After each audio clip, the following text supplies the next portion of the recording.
Mas tumindi ang tensyon sa Taiwan matapos silang palibutan ng mga barko at eroplano ng China sa isang military exercise. Binantaan naman ng China ang Pilipinas na huwag makisawsaw sa nangyayaring tensyon ngayon sa Taiwan.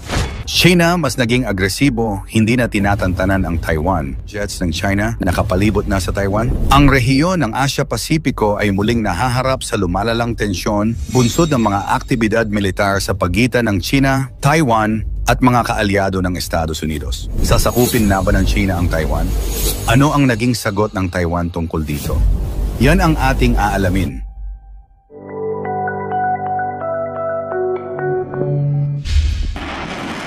Mainit ang Taiwan sa mga oras na ito.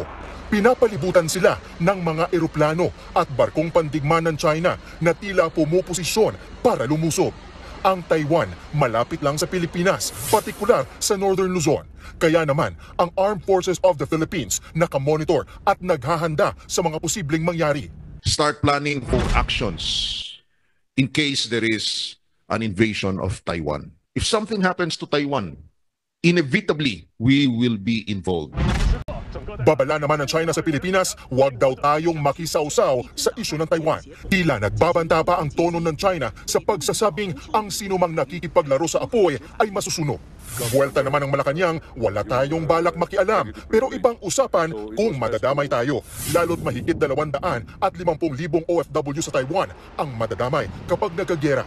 We're not saying when that invasion will take place, whether it will take place at all, pero importante sa atin na hindi tayo natutulog sa pansitan.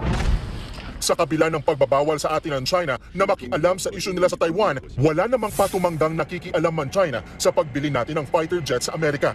Anila, palalalain lang daw nito ang tensyon sa rehiyon. Tila may pinupuntirya raw ang Pilipinas sa balak nating bumili ng mga armas. Tinabla naman yan ng Malacanang. Layunin lang daw ng pagbili ng mga fighter jet ay ang depensahan ang ating mga teritoryo. That is not for any specific target or state. That is for our defensive posture. Pumalag din si Senate President Chis Escudero sa pakikialam ng China sa modernization program ng ating militar. Ang Chinese People's Liberation Army, PLA, ay nagpahayag na ang kanilang kilos ay para lamang sa pagtatanggol ng soberanya at integridad ng teritoryo. Ngunit ang tanong ng marami, bakit ngayon? At bakit ganito kalaki ang kilos militar ng China? Ang estratehiya ng China ay maaaring masabing two-pronged approach. Una, pagpapakita ng lakas upang palakasin ang kontrol nito sa rehiyon. Ikalawa, pagpapadala ng mensahe sa pandaigdigang entablado na handa itong ipaglaban ang sarili nitong interpretasyon ng soberanya. Ngunit ang tanong, sasapit ba ito sa aktwal na sagupaan? Maaaring hindi agad, ngunit ang pagpapakita ng lakas na ito ay sapat na upang magdulot ng kaba sa mga kalapit bansa.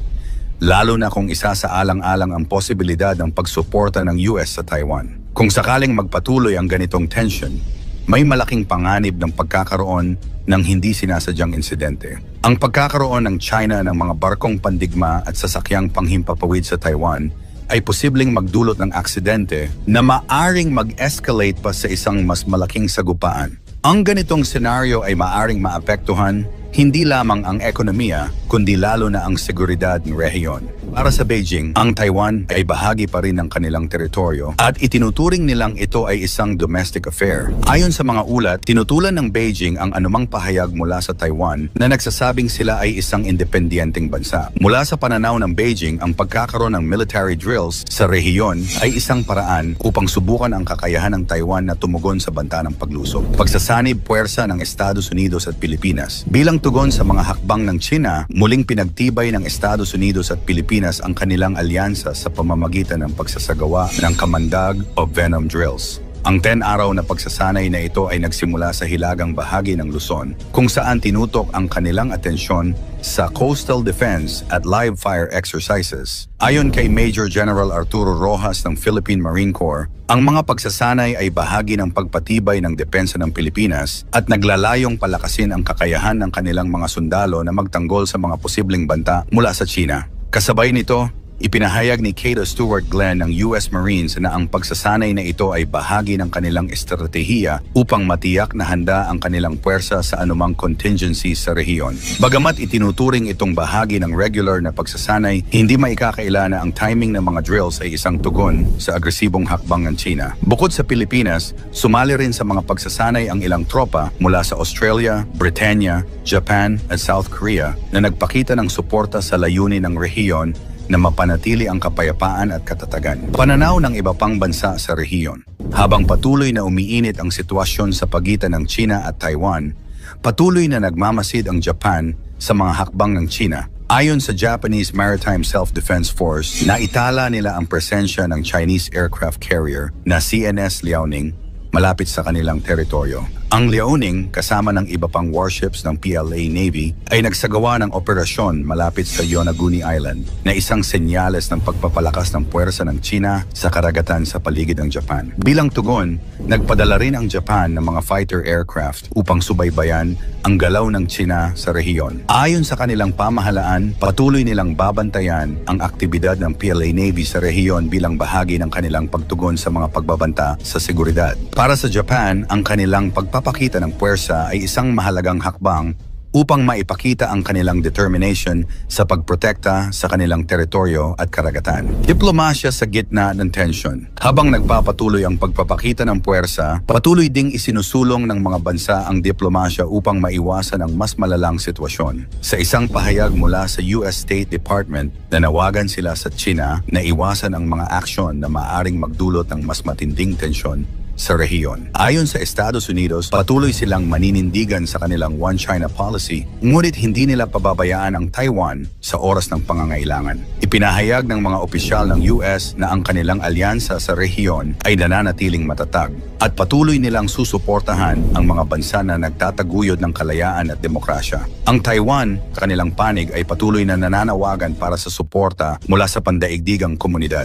Ayon kay Taiwan President Lai Ching-te, ang kanilang bansa ay handang ipagtanggol ang kanilang kalayaan mula sa anumang banta. Dagdag pa rito, hinimok ng Taiwan ang ibang mga bansa na magkaisa laban sa agresibong kilos ng China sa rehiyon. Bagamat hindi pa umaabot sa aktwal na labanan, malinaw na ang Taiwan ay handa na protektahan ang kanilang soberanya. Ang papel ng Pilipinas bilang isang strategic ally. Sa gitna ng tensyon, lumitaw ang kahalagahan ng Pilipinas bilang isang strategic ally ng Estados Unidos sa rehiyon. Ang kanilang participation sa mga military drills ay nagpapakita ng kanilang pagnanais na mapanatili ang balanse ng kapangyarihan sa rehiyon. Ayon sa Philippine military, ang mga pagsasanay ay bahagi ng kanilang pangmatagalang estratehiya sa coastal defense at hindi lamang sagot sa mga nangyayari sa Taiwan. Sa kabila nito, malinaw na nakikinabang ang Pilipinas mula sa pagtutok ng US sa rehiyon, lalo na't patuloy na nakakaranas ang bansa ng mga banta mula sa China sa West Philippine Sea.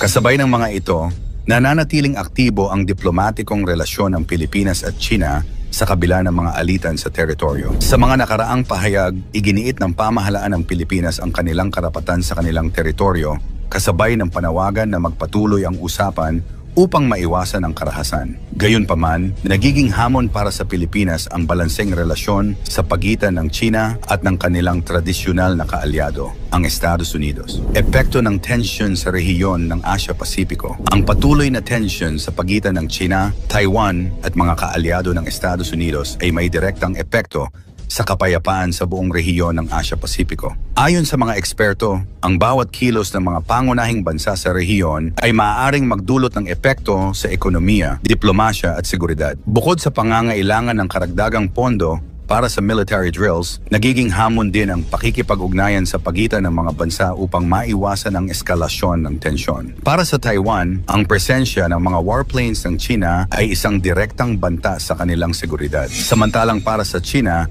ang patuloy na pagsuporta ng Estados Unidos sa Taiwan ay itinuturing nilang pakikialam sa kanilang usapin sa teritoryo. Ang pagkakaroon ng venom drills ng Estados Unidos at Pilipinas ay nagbibigay din ng mensahe sa Beijing na ang rehiyon ng Asia-Pasipiko ay handang tumugon sa anumang banta. Sa kasalukuyan, patuloy ang pagsusubaybay ng mga bansa sa rehiyon sa bawat kilos ng China at ng kanilang mga kaalyado. Habang hindi pa umaabot sa ganap na digmaan ang sitwasyon, ang patuloy na pagpapakita lakas, malinaw na nakasalalay sa diplomasya at patuloy na pag-uusap ang hinahangad hinaharap ng rehiyon. Ang pagsusumikap ng bawat bansa na magpatuloy sa mga negosasyon kasabay ng pagpoposisyon ng kanilang militar ay naglalayong tiyakin na ang mga tensyon sa pagitan ng China, Taiwan at mga kaalyado ng Estados Unidos ay hindi humantong sa isang malawakang alitan. Sa huli, ang pangarap ng kapayapaan sa rehiyon ng Asia-Pasipiko ay nananatiling isang hamon na dapat harapin ng buong komunidad pandaigdig. Ikaw, sa tingin mo magtatagumpay kaya ang China sa mga balak nito sa Taiwan kahit nandyan ang Estados Unidos at mga kaalyado nito? Ikomento mo ito sa ibaba. Huwag kalimutang mag-like and share. Maraming salamat at God bless.